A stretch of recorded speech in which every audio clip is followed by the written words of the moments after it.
What's going on YouTube? How's everybody today?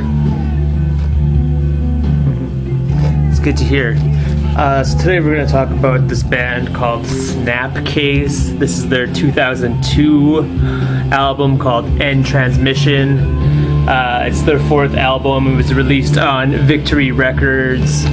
This is a band from Buffalo, New York that formed in 1989, but they were called something else, and I think the Snapcase name started right around 1991. They've had a few lineup changes here and there. Broke up in 2005. I think they have a retrospective DVD out now. They released one other album after this one. I don't know. There's a lot of genre terms to describe this music. Some people were calling it progressive emocore. Progressive emocore. I don't know. It's either punk hardcore, alt rock, post hardcore, I think is the best one, but nothing should be called progressive emocore. That's just the shittiest title for anything. Emocore. Anyway. Yeah, I just bought this CD just because it had I was reading a review about Snapcase a long time ago when I was working in a record store, and you know, it was getting compared to like Rage Against the Machine and like Deftones, and like somebody said it sounded like At the Drive-In. Like maybe it does a little, I don't know. People are saying it's like, oh, it's like Fugazi and stuff like that. I'm like, I don't know.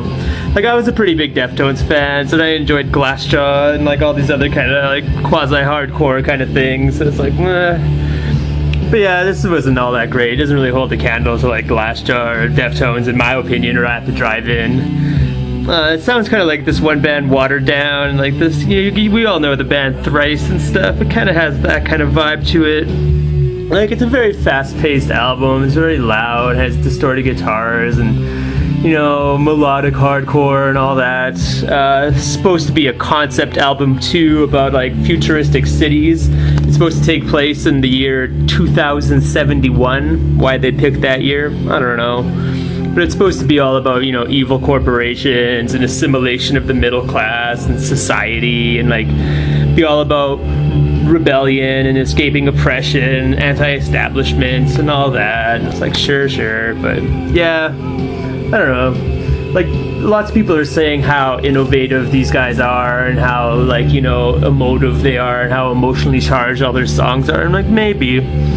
Can't really tell. I don't know. This music's not really my bag. Like all the vocals are kind of shouted in the same way. There's not a lot of variety song to song. Just typical little, you know, loud, quiet, melodic hardcore, distorted guitar, some weird sound effects. They incorporate piano on this one too, so maybe that's why they got coined with progressive, because they incorporate some other not instruments that are not usually used in hardcore music, like pianos and stuff like that. I don't know. Someone said these guys are visionaries, and like, I'm not really sure if they are, but I guess they have a kind of a cool artistic approach to this kind of stuff, and I guess you could give them a little credit because it is like, you know, somewhat intelligent to sing about future things and be anti-establishment and stuff. It's kind of interesting.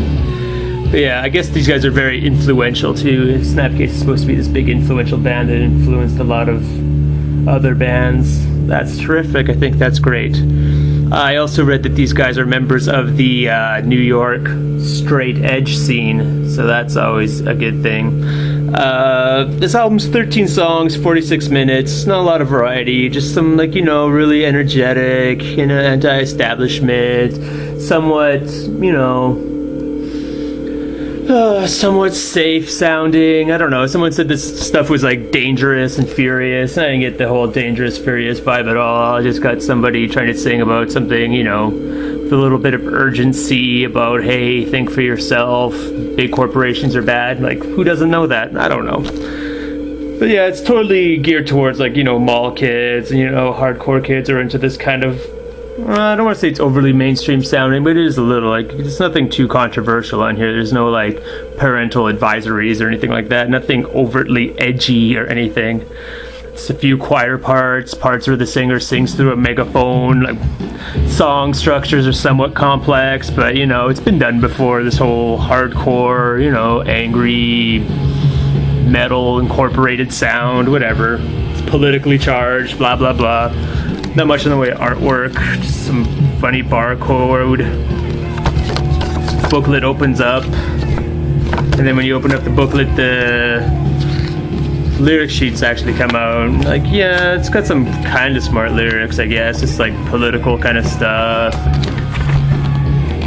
You know, stuff about thinking for yourself and how you'd rather die than not be free and all that kinds of shit.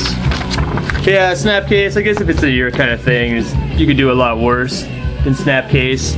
Another thing I found interesting is how on the song called Song 7, which is called, track 7 is called New Kata, they actually quote a Modest Mouse song, Tiny Cities Made of Ashes, at the end of the song, and they give him credit. They give Modest Mouse lead singers credit for it. So that's kind of cool how they were like quoting a Modest Mouse song. I can find it for you. Where the hell is it? Track 4. Yeah, it's the does anybody know a way a body could get away? Does anybody know a way now? Isaac Brock, Tiny Cities Made of Ashes. I was like, that's kind of neat how they quote Modest Mouse. I don't know. But yeah, not really my thing. Post-hardcore, melodic hardcore, nah. Snapcase, 2002 album, End Transmission, Victory Records, whatevers.